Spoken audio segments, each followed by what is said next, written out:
morning everyone.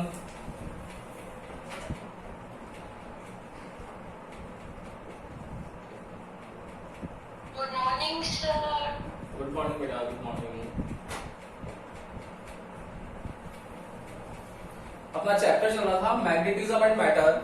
इस magnetism and matter में हम लोगों ने स्टार्टिंग में मैग्नेट क्या होता है, मैग्नेट की प्रॉपर्टीज क्या होती है, टाइप्स ऑफ मैग्नेट क्या क्या है.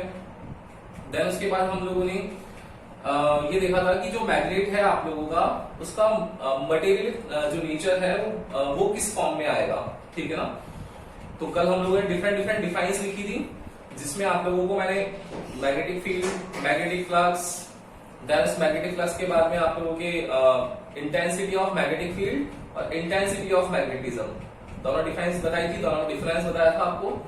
देन उसके बाद हम लोगों ने magnetic permeability, relative magnetic permeability, magnetic susceptibility and then relation Xi equals to mu r minus 1, ये सब चीज हम लोग देख चुके हैं कल. वहां तक का पार्ट था. देन उसके बाद आज का पार्ट है, क्या है, डिफरेंस है किस किस के बीच में भाई. देखो, डिफरेंट मैग्नेटिक सब्सटेंसेस. ये डिफरेंट मैग्नेटिक सब्सटेंसेस कौन कौन से हैं. फर्स्ट वन है diamagnetic substances, second is paramagnetic substances and third is ferromagnetic substances. Okay, तो वन बाय वन हम लोग डायामैग्नेटिक, पैरामैग्नेटिक एंड फेरोमैग्नेटिक के बारे में स्टडी करने वाले हैं. तो एक बार इसका स्क्रीनशॉट ले लो, diamagnetic, paramagnetic and ferromagnetic. Then इनकी प्रॉपर्टीज होती हैं, उन प्रॉपर्टीज के बारे में हम लोग पढ़ते हैं. ओके, तो वन बाय वन स्टार्ट करने वाले हैं हम लोग. फर्स्ट स्टार्ट करते हैं डायामैग्नेटिक सब्सटेंसेस. ओके, यहाँ ये ध्यान रखने वाली बात है कि यहाँ डिफरेंट मैग्नेटिक सब्सटेंसेस, ये जो पार्ट है ये 7 स्टार है. मतलब डायामैग्नेटिक, पैरामैग्नेटिक एंड फेरोमैग्नेटिक पे आप लोगों के क्वेश्चन एग्जाम में पूछा जाता है. ठीक है ना. तो किसी से रिलेटेड क्वेश्चन पूछे, आप लोगों को ध्यान होना चाहिए कि भाई सब्सटेंसेस होते क्या है, इनकी डिफाइंस क्या है, इनकी प्रॉपर्टीज क्या है, वो देखते हैं वन बाय वन. ओके, तो फर्स्ट है डायामैग्नेटिक सब्सटेंसेस. क्या होते हैं बेटा डायामैग्नेटिक? डायामैग्नेटिक क्या होते होंगे, देखना, ध्यान रखना कि यहां पर जो डायामैग्नेटिक सब्सटेंसेस होते हैं ये सबसे वीकेस्ट सब्सटेंसेस है. कि यहां पर आप लोगों के पास में कभी भी ऐसा नहीं होगा कि diamagnetic strong magnetic field generate करे. हमेशा ये लोग जो होते हैं डायामैग्नेटिक, ये हमेशा वीक मैग्नेटिक इलेक्ट्रिक फील्ड में रहते हैं. देन उसके बाद वीक मैग्नेटिक फील्ड के साथ साथ इनका मैग्नेटिज्म बढ़ता जाता है. कब? जब वो शिफ्ट हो गए पैरामैग्नेटिक पे आ गए हम लोग, देन फेरोमैग्नेटिक आ गए, तो मैग्नेटिक फील्ड इंक्रीज होगा.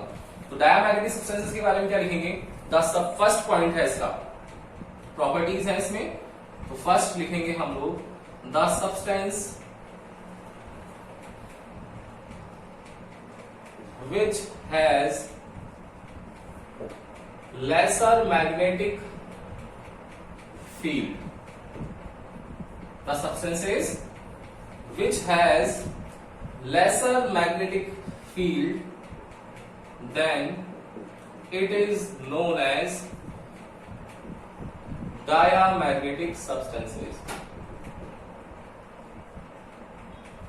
इसको हम लोग एक लैंग्वेज में और लिख सकते हैं, क्या, इसी चीज को, कि these substances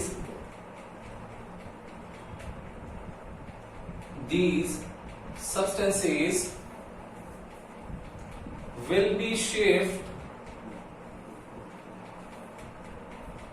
towards the strong magnetic field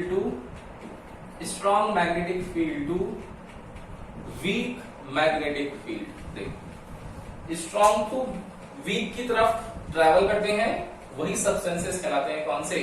diamagnetic substances. ठीक है, तो वही लिखा हम लोगों ने, the substances which has lesser magnetic field, या फिर स्ट्रॉन्ग टू लेसर पे जा रहे हैं, strong to weak magnetic field पे जा रहे हैं. तो ये होंगे सेकंड आएगा आप लोगों के इसी में कि इसके एग्जांपल क्या क्या होंगे, कि ऐसे सब्सटेंसेस है कौन कौन से जिनका मैग्नेटिक फील्ड जो होता है वो कम होता है, कौन से हैं? तो इसमें जो स्ट्रॉन्ग मेटल्स है ना, जो स्ट्रॉन्ग कंडक्टर हैं वही आते हैं सबसे पहले। तो सबसे पहले कौन सा आता है? सिल्वर, जिसको हम लोग Ag से लिखते हैं, सिल्वर। देन उसके बाद गोल्ड है, फिर कॉपर है, ठीक है ना, ये सब चीजें जो है, कॉपर है, फिर इसके बाद हाइड्रोजन है, ठीक है, फिर कार्बन है, डायमंड है, ये सब चीजें जो हैं वो सब आती हैं किसमें? डायामैग्नेटिक सब्सटेंसेज में। Okay, clear? नाउ थर्ड है आपके पास में डायामैग्नेटिक सब्सटेंसेस के बाद में the substances which has lesser magnetic field. उसमें ये टाइप्स देती है हम लोगों ने। अब लेसर क्यों होता है उसका रीजन देखते हैं। देखना लेसर किस वजह से है वो ध्यान देना बेटा, कि these substances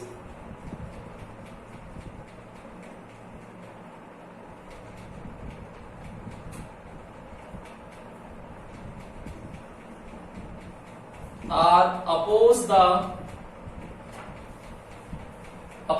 the magnetic field and get aligned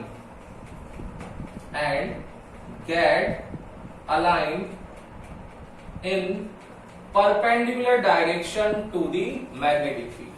देखो कितनी इंपॉर्टेंट चीज है कि these substances are opposed the magnetic field and get aligned in the perpendicular direction to the magnetic field। Perpendicular होंगे कैसे? देखना, अगर आप लोगों के पास में ये N है, दूसरी तरफ S है, ओके, तो मैग्नेटिक फील्ड लाइंस कैसे निकलेगी? फ्रॉम N to S, ये N to S, ये N to S, ओके। अब इसी के डायरेक्शन में होता, देखो तो इसी की डायरेक्शन में तो ये हो जाता, ठीक है ना, जैसे ये मार्कर है, ये इसी की डायरेक्शन में होता। अगर अपोजिट कर देते हम लोग, तो अपोजिट का मतलब क्या है? ये लिख रखा है अपोज द मैग्नेटिक फील्ड। इसका मतलब ये थोड़ी ना है कि हम लोगों ने सब्सटेंसेस को अपोज कर दिया। नॉर्मली हम लोग यही समझते हैं कि 0 डिग्री और उसका अपोजिट जो होता है वो 180 डिग्री होता है। ये मैथमेटिकली सही है, लेकिन डायरेक्शन के अकॉर्डिंग, मैग्नेटिक फील्ड के अकॉर्डिंग सही नहीं है। क्यों?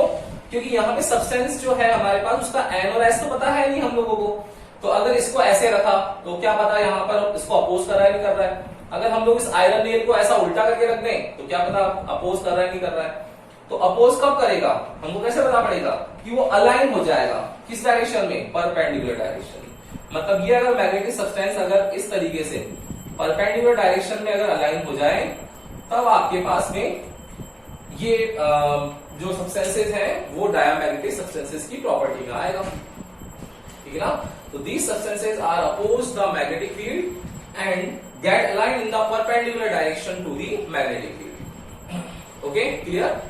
now fourth, देखना, अब अपोज कर रहा है ना, तो इसको एक और प्रैक्टिकल से चेक कर सकते हैं क्या, कि अगर आपके पास में YouTube है, YouTube वो वाला नहीं जहां पर वीडियोस अपलोड हो रहे हैं, YouTube इस तरीके से YouTube लिक्विड कॉलम है, ठीक है।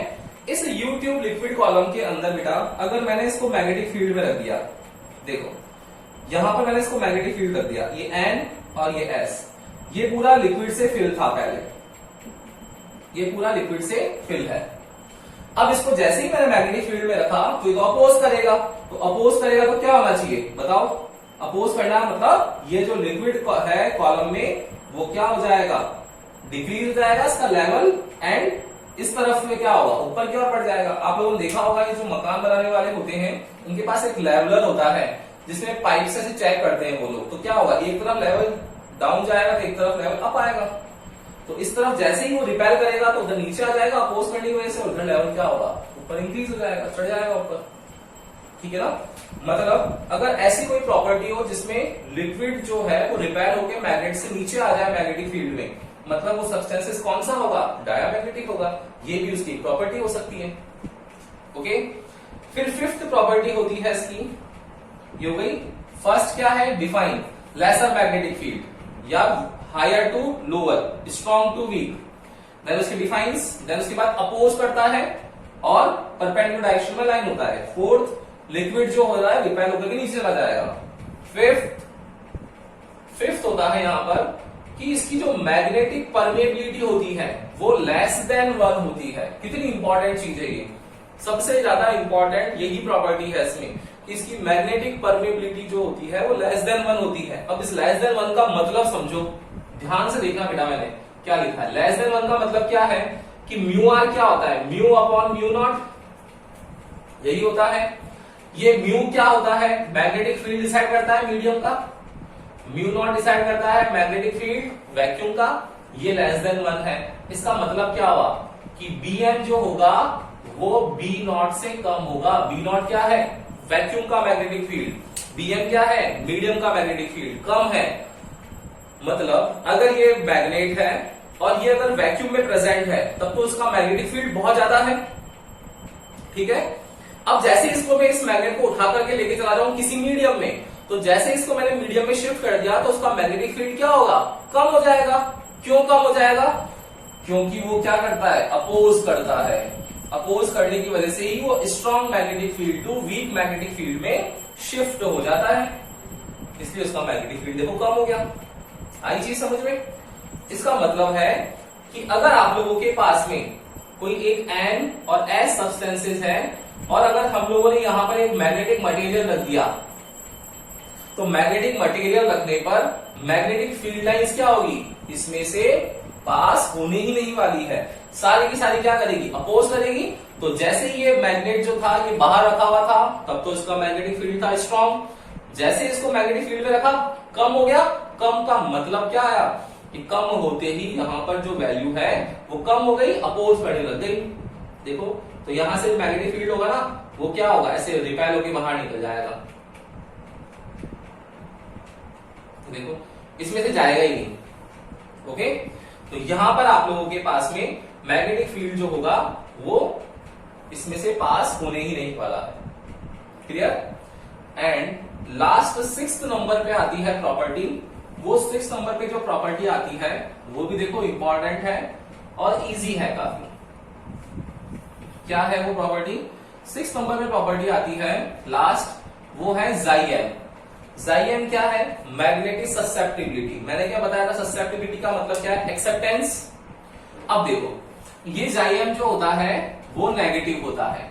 नेगेटिव का मतलब क्या है कि वो एक्सेप्ट ही नहीं करेगा किसी चीज को। क्यों, क्योंकि वो तो अपोज करने में बैठा है। मैं आपको समझाने बैठा हूं, आप अपोज करने में बैठे हो, समझ नहीं पाओगे, सीधी सी बात है। वही वाला काम है कि यहाँ पर ये जो मैग्नेटिक सब्सटेंसेज हैं ये तो अपोज कर रहे हैं उस मैग्नेटिक फील्ड को। अपोज करेगा तो वो एक्सेप्ट करेगा ही, दैट मींस उसकी वैल्यू क्या होने वाली है, नेगेटिव। सेकंड चीज, वैल्यू नेगेटिव होते ही ये चीज और बोल सकते हैं कि it does not depend on temperature, does not depend on temperature. क्यों, टेम्परेचर क्या करता है भाई, अपन ने इलेक्ट्रिसिटी पे पढ़ा था, टेम्परेचर जैसे ही राइज करेंगे तो मैग्नेटिक सब्सटेंसेज में जो मैग्नेटिक पार्टिकल है उनके बीच में मूवमेंट इंक्रीज होगा।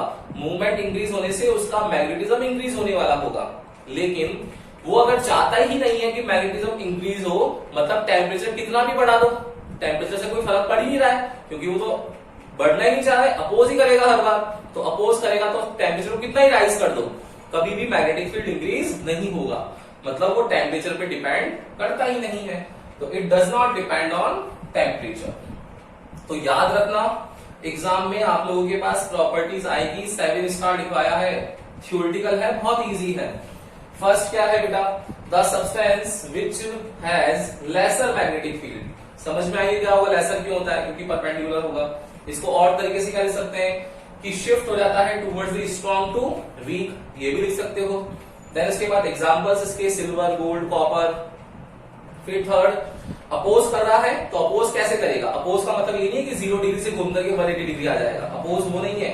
अपोज है कि यहां पर मैग्नेटिक फील्ड जो सब्सटेंसेस रखा हुआ है वो परपेंडिकुलर अलाइन हो जाएगा, इस तरीके से। फोर्थ नंबर पर है कि लिक्विड कॉलम में जो लिक्विड होगा वो क्या होगा, डाउन हो जाएगा।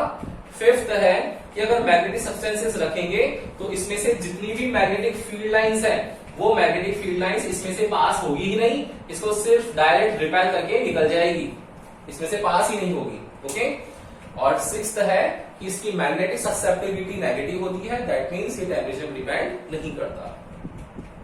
क्लियर है क्या? ये आ गया समझ में? ठीक है, इसका स्क्रीनशॉट एक बार ले लो।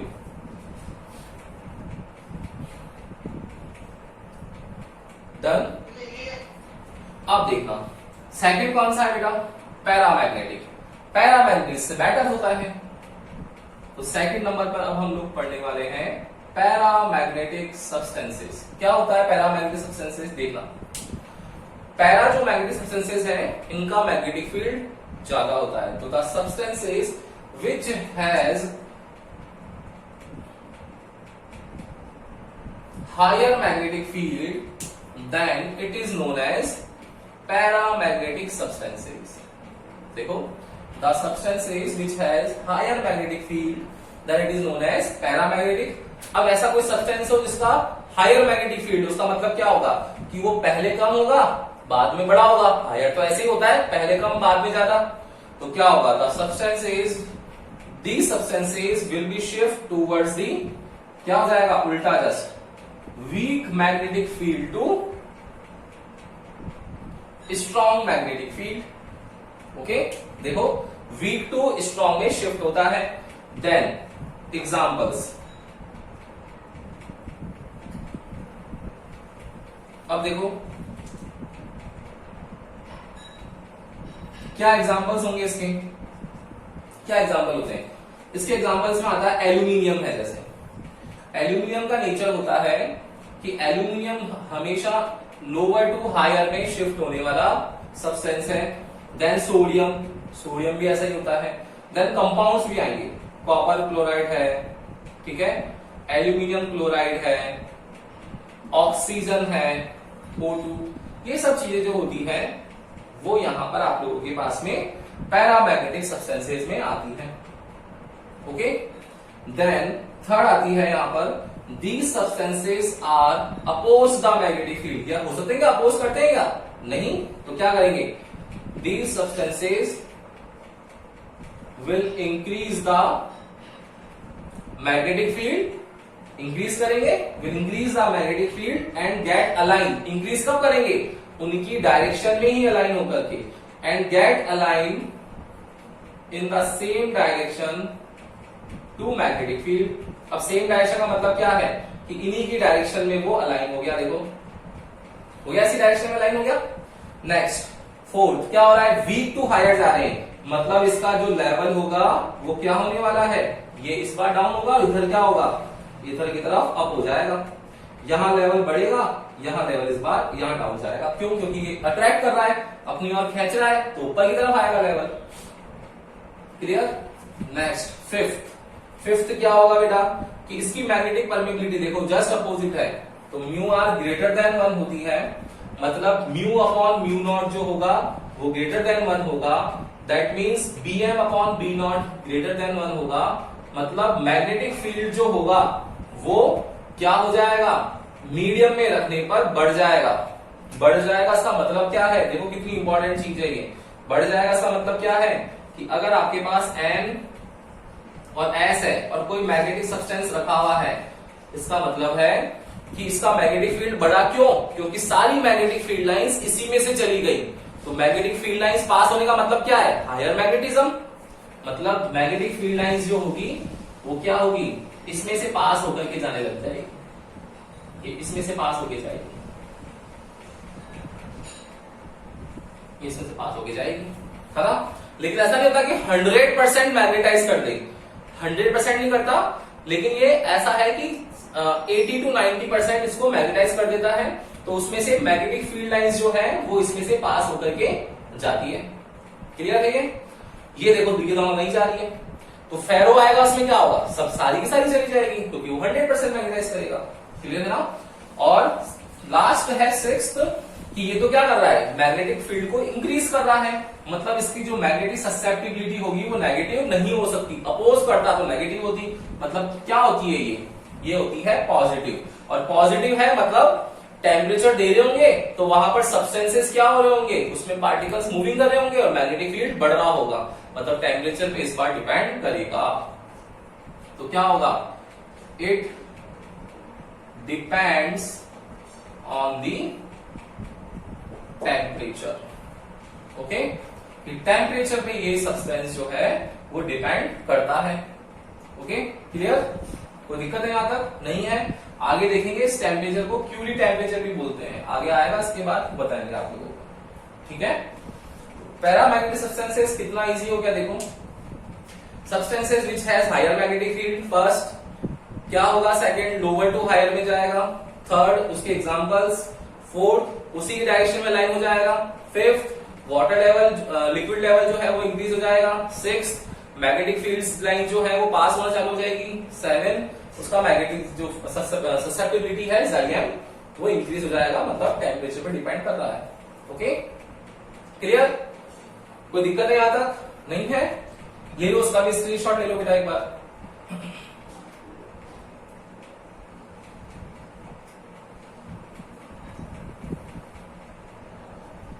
ले लिया स्क्रीनशॉट। देन थर्ड नंबर पे आता है यहां पर फेरोमैग्नेटिक सब्सटेंसेस। अब ये फेरोमैग्नेटिक क्या होता है, ये सबसे अच्छा मटेरियल है। तो the substances which has highest magnetic field then it is known as ferromagnetic substances. Okay, very same line, these substances will be shift towards the weak magnetic field to strong magnetic field। now अब इसके examples कौन कौन से होते हैं, तो सोचो फेरो है सबसे अच्छा है, तो ऐसा कौन सा सब्सटेंस होगा जिसके अंदर मैग्नेटिज्म ज्यादा होगा, तो आपको सबको दिमाग में आएगा कि सर आयरन है ना, तो आयरन निकिल एंड कोबाल्ट, वही मैग्नेटिफाइड आयरन निकिल एंड कोबाल्ट जो है वो आप लोगों के पास में मैग्नेटिक सब्सटेंसेस है। दूसरे कौन कौन से हैं, हेमेटाइट भी बताया था मैंने, हेमेटाइट, मैग्नेटाइट, ये भी तो होते हैं, तो ये भी क्या होंगे, फेरोमैग्नेटिक है। फिर थर्ड देखो सेम ही आएगा इस बार, मतलब पैरा और जो फेरो है, डाया डिफरेंट है, पैरा और फेरो सेम है, फेरो बस ऐसे कह सकते हो एडवांस वर्जन है। These substances will increase the magnetic field, तो क्या आ जाएगा, will highly increase the magnetic field and get aligned in the direction of magnetic field, same diagram। फिर यहां पर भी सेम डायग्राम, लेवल राइज कर देगा, और यहां पर क्या आ जाएगा, अब इसकी ज्यादा है तो और ग्रेटर देन 1, ठीक है ना, तो mu r is very very greater than 1, वही सेम चीजें देखो, ग्रेटर देन 1, ज्यादा है बड़ा, ये बड़ा है। Okay done.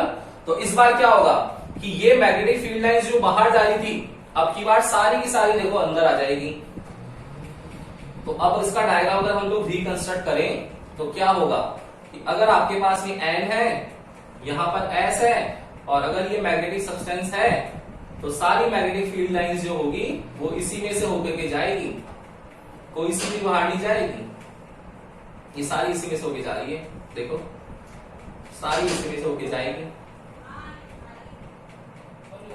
तो सारी इसी में से जाएगी, कोई भी एक भी बाहर नहीं जाएगी। क्यों? क्योंकि उसको मैग्नेटाइज करना है, हाईली मैग्नेटाइज करना है, तो जानी चाहिए सारी की सारी। नाउ इसका Zm भी क्या होता है, पॉजिटिव भी होता है, पॉजिटिव होने की वजह से ये डिपेंड करता है किस पर, टेम्परेचर पर। देखो कितना इजी है ना, बहुत इजी है। डायामैग्नेटिक, पैरामैग्नेटिक और फेरोमैग्नेटिक।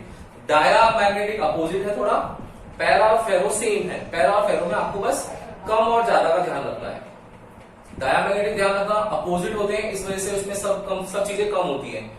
पैरा और फेरो में उसी के डायरेक्शन में अलाइन होते हैं, मतलब सब चीजें ज्यादा होती है। ठीक है, चल जाएगा ध्यान में, क्लियर है। तीनों की प्रॉपर्टीज से रिलेटेड क्वेश्चन पूछा जाता है बेटा एग्जाम में, गलती मत कर देना, है ना। बहुत इजीली प्रॉपर्टीज है, बच्चे बहुत डरते हैं बता दी प्रॉपर्टीज में, लेकिन बहुत इजी है, आप लोगों को नहीं सोचना है इस बारे में, बहुत इजी है। ओके, ले लिया स्क्रीनशॉट इसका। अब देखो, अब यहां से स्टार्ट करते हैं लास्ट पॉइंट से कि it depends on the temperature. तो कौन सा टेम्परेचर, तो एक साइंटिस्ट आया था, उस साइंटिस्ट का नाम था क्यूरी।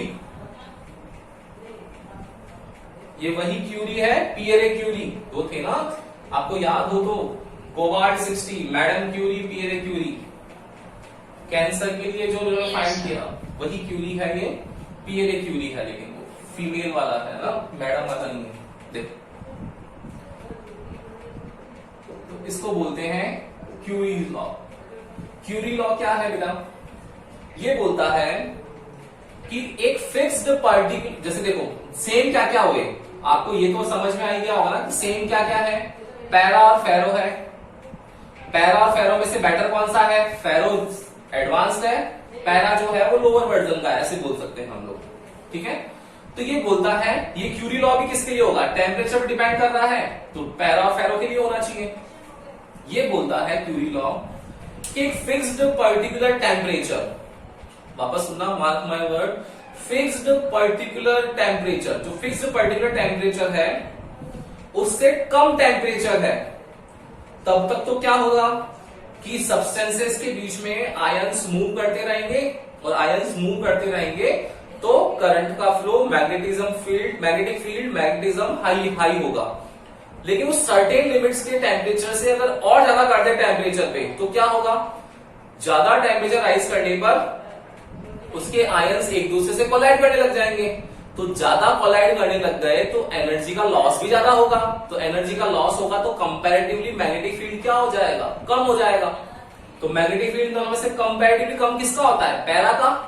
मतलब टेम्परेचर अगर हाई कर दें तो किसमें कन्वर्ट हो जाएगा? पैरा में। और सर्टेन लिमिट से अगर टेम्परेचर कम कर दें तो किसमें हो जाएगा? फेरो में। आई क्या चीज समझ में? यस और नो बोलो। Yes sir. आ गई ना? वही देखो, इलेक्ट्रिसिटी वाला है कॉन्सेप्ट। Yes sir. देखो भाई, अगर आपके पास में इलेक्ट्रॉन्स है, ये इलेक्ट्रॉन्स है, ये इलेक्ट्रॉन, तो इलेक्ट्रॉन्स को एक टेम्परेचर दो तो क्या होगा बेटा? मान लिया मैंने सर्टेन लिमिट है 25 डिग्री सेल्सियस, ये एक फिक्स लिमिट मान ली। अब इससे कम लिमिट पे क्या होगा? जब 0, 5, 10, 20 है, तब तक क्या होगा? इलेक्ट्रॉन्स कोलाइड करेंगे तो उनकी एनर्जी जो रिलीज हो रही है वही एनर्जी इंक्रीज करता है, वो मैग्नेटिक फील्ड इंक्रीज करेगा, वहां पे इलेक्ट्रिक फील्ड इंक्रीज करता है। लेकिन इस सर्टेन लिमिट से ज्यादा हो जाए, अब लग गया मैंने 50 डिग्री, अब सोचो कि इलेक्ट्रॉन्स जो होंगे वो क्या होगा? अब तो ये मेल्ट होना स्टार्ट हो जाएगा ना, तो जब भी अगर टेम्परेचर हम लोग ज्यादा कर देंगे तो आयंस बहुत ज्यादा कोलाइड करेंगे, तो उनकी एनर्जी लॉस भी बहुत ज्यादा होने वाला है, जिससे मैग्नेटिक फील्ड क्या होगा? कम हो जाएगा। तो कम हो गया मतलब टेम्परेचर इंक्रीज करने पर कम हुआ ना, तो कम किसका होता है? पैरा का। मतलब टेम्परेचर बढ़ा दो, पैरा, टेम्परेचर कम कर दो, फेरो। तो ये सर्टेन टेम्परेचर क्या होता है? इस सर्टेन टेम्परेचर को बोलते हैं क्यूरी टेम्परेचर। ये सर्टेन टेम्परेचर को बोलते हैं क्यूरी टेम्परेचर। जैसे आपको याद हो रे ऑप्टिक्स, याद है क्या? रे ऑप्टिक्स में था क्रिटिकल एंगल, क्रिटिकल एंगल से नीचे रिफ्रैक्शन होता है, क्रिटिकल एंगल से ऊपर रिफ्लेक्शन होता है। क्लियर है ना? यहां भी वही है कि टेम्परेचर से नीचे फेरो, टेम्परेचर से ऊपर पैरा। देख अब लिखते हैं इसको, क्या लिखेंगे हम लोग? According to this law,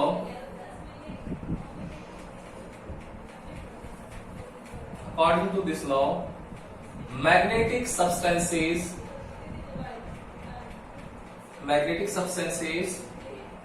show the ferro as well as para nature because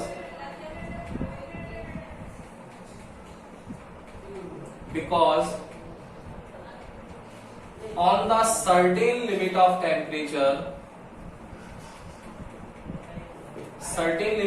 temperature,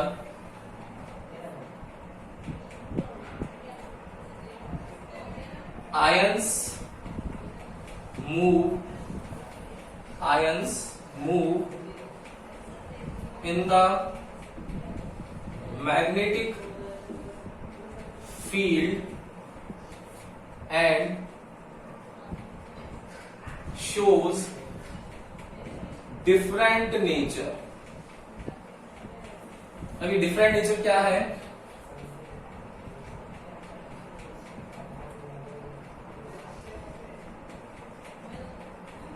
Curie temperature ये क्या होता है? सर्टेन लिमिट होती है। क्यूरी टेम्परेचर क्या होता है? सर्टेन लिमिट होती है। और इस सर्टेन लिमिट से अगर क्यूरी टेम्परेचर डिनोट करते हैं टेम्परेचर, क्यूरी लगा दिया C। तो अगर आपके पास क्यूरी टेम्परेचर से ज्यादा टेम्परेचर हो गया, T की वैल्यू TC से ज्यादा हो गई, दैट मीन्स ये हो गया पैरा। और अगर T की वैल्यू TC से कम है मतलब ये हो गया फेरो। तो इसका फॉर्मूला आता है ये। अब लॉ जो है ना, वो लॉ क्या है?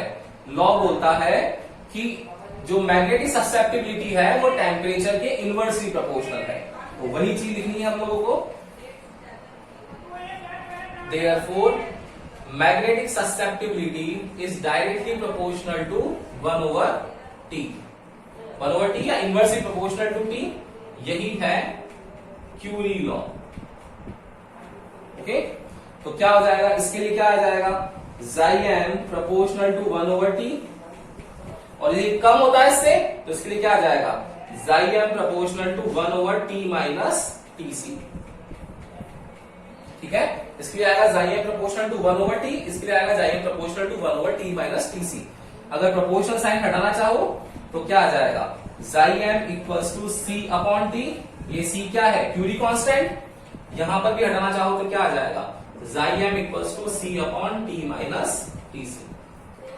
ठीक है, तो पैरामैग्नेटिक के लिए Xi m proportional to 1 over T, ferromagnetic के लिए Xi m proportional to 1 over T minus Tc। Tc जो है वो क्यूरी टेम्परेचर है और C जो है वो क्यूरी कांस्टेंट है। क्यूरी लॉ क्या है? मैग्नेटिक ससेप्टिबिलिटी डायरेक्टली प्रोपोर्शनल है 1 over T के या इनवर्सली प्रोपोर्शनल है टेम्परेचर के। तो क्या लिखा? According to this law magnetic substances show the ferro as well as para nature because on the certain limit of temperature ions move in the magnetic field and shows different nature। वो different nature जो certain limit पे show करते हैं उसको बोलते हैं Curie temperature, और उसकी दोनों की वैल्यू लिख दी है हम लोगों ने। क्लियर है क्या बेटा? ये कोई भी डाउट है तो बोलो यहां तक आप लोगों को। कोई भी रिगार्डिंग डाउट है तो बोल जाओ। नहीं है ना? समझ में आ गई चीज? Yes, sir. कर लोगे? तो देखो बहुत इजी है, थ्योरेटिकल है। प्रॉब्लम है कोई भी तो वीडियो देखना एक बार, वापस समझ में आ जाएगा। इजी है बहुत। और अगर फिर डाउट रहता है तो कल की क्लास में पूछना है। Okay, good day.